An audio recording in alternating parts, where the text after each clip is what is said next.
দিচ্ছি। হ্যাঁ দাদু, আর কয়েকটা পাতা জুড়ে দিলেই চাঁচড় বানানো শেষ। ঠিক আছে শোন, তোরা চটপট হাতের কাজটা শেষ করে ফেল। আর হ্যাঁ, বিকেল বেলা সবাই চলে আসবে, কিন্তু রাজসভার সবাই আসবে। সেসব নিয়ে একদম চিন্তা করো না গোপাল দাদু, আমরা দায়িত্ব জ্ঞানে ভরপুর। ঠিক আছে, আরে তোরাই তো আমার ভরসা রে। আমরা না থাকলে না সবকিছুই ফর্সা। দেখেছো? উহ, দেখেছো দেখেছো মানুষটার কাণ্ড দেখেছো? এত বেলা হয়ে গেল এখনো বাড়িতে ফেরার নাম নেই। উহ, এদিকে এদিকে আমি ওনার জন্য ভাত বেড়ে বসে আছি। তুই কর। গিন্নি খেতে দাও, খুব খিদে পেয়েছে। ওই ওই ওই ওই এতক্ষণে ওনার আসার সময় হলো। হ্যাঁ আরে বাবা, এবারে রাজবাড়িতে নেড়া পোড়া, হোলি খেলার সব দায়িত্বই তো আমার ঘাড়ে। ঠিক আছে ঠিক আছে, তোমার কত কাজ সে আমি খুব ভালো করে জানি গো। ওই তো একটু আগে পুটির মায়ের কাছে শুনলাম তুমি ওদের বলেছো নেড়াপোড়া করার জন্য চাঁচড় সাজাতে। হ্যাঁ বলেছি, তাতে কি হয়েছে? ওরা বেচারা ছোট ছোট ছেলে পুলেরা খাচ্ছে আর তুমি বলছো তোমার কত কাজ। আরে এই তো ওদের বয়স, এখন খাটবে না তো কখন খাটবে?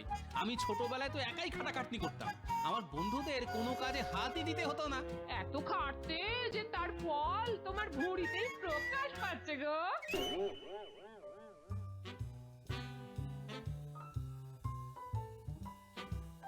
ওই গো রানী, আহা চলো।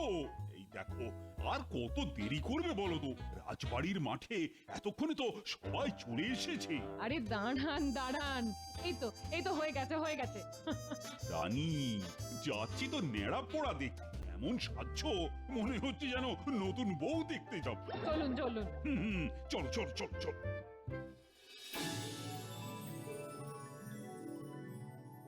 বাহ গোপাল, চাঁচড় তো দেখছি প্রস্তুত। তুমি বেশ দায়িত্ব সহকারে কাজ করেছো মনে হচ্ছে।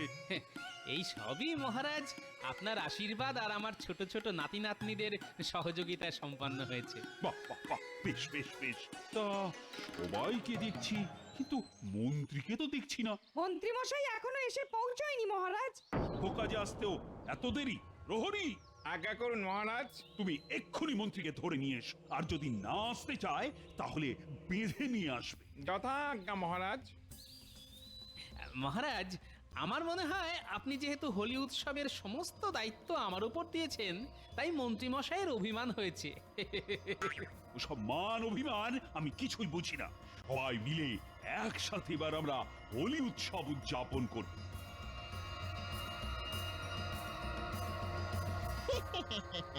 মন্ত্রী মশাই, এ তো আপনি মারাত্মক পরিকল্পনা করেছেন।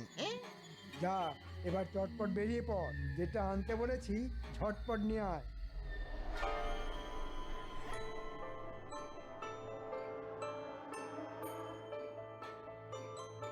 এ কি, প্রহরী আবার আমার বাড়ির দিকে আসছে কেন? চলুন মন্ত্রী মশাই, মহারাজ আপনাকে রাজবাড়ির মাঠে ডাকছেন। একটু পরেই ন্যাড়া পোড়া শুরু হবে। না না না, ওসব ন্যাড়াপড়ায় আমি যাব না। মহারাজের আদেশ, আপনি না আসতে চাইলে আপনাকে বেঁধে নিয়ে যেতে হবে। উহ, কি মুশকিল। চলো চলো চলো, ঢং দেখে আর পারি না। এই যে মহারাজ, মন্ত্রী মশাইকে নিয়ে এসেছি, ওনাকে বাঁধতে হয়নি। কি ব্যাপার মন্ত্রী, তুমি শুভ অনুষ্ঠানে আসনি কেন? এসে কি হবে মহারাজ, আপনার কাছে তো গোপালই সবকিছু। গোপালকেই যখন রাজবাড়ির হোলি খেলার দায়িত্ব দিয়েছেন, তাহলে ন্যাড়াপোড়ার অনুষ্ঠানে গোপালই থাকুক। আমার এসে কি লাভ? না না না না, লাভ লোকসানের কোনো প্রশ্ন নেই মন্ত্রী। গোপাল দায়িত্ব নিয়ে ন্যাড়া পোড়া করার ব্যবস্থা করেছে, সেটা আমার আদেশ ছিল। আর এখন তোমার এবং সকল রাজসভাসদের কর্তব্য সেই অনুষ্ঠানের আনন্দ উপভোগ করা। ব্যাস, এদিকে মন্ত্রীমশাই হিংসার আগুনে জ্বলছে, আর ওদিকে নেড়া পোড়ায় আগুন দেওয়া শুরু হবে। নিন মহারাজ, আপনি চাঁচড়ে অগ্নি প্রদান করুন। আজ আমাদের ন্যাড়াপোড়া, কাল আমাদের দোল, পূর্ণিমাতে চাঁদ উঠেছে, বলো হরি বল। তাহলে এবার শুধু হোলি খেলার পালা। আমরা সবাই একসাথে রাজবাড়ির মাঠে হোলি খেলবো। আচ্ছা গোপাল, আজকে তো আমাদের ন্যাড়া পোড়া হয়ে গেল, তা কালকে হোলি খেলার আয়োজন কত দূর? সব আয়োজন করা হয়ে গেছে রানীমা। রং আবির সব কিছু কিনে রাজবাড়িতে গুছিয়ে রেখেছি, শুধু কালকে সকালবেলা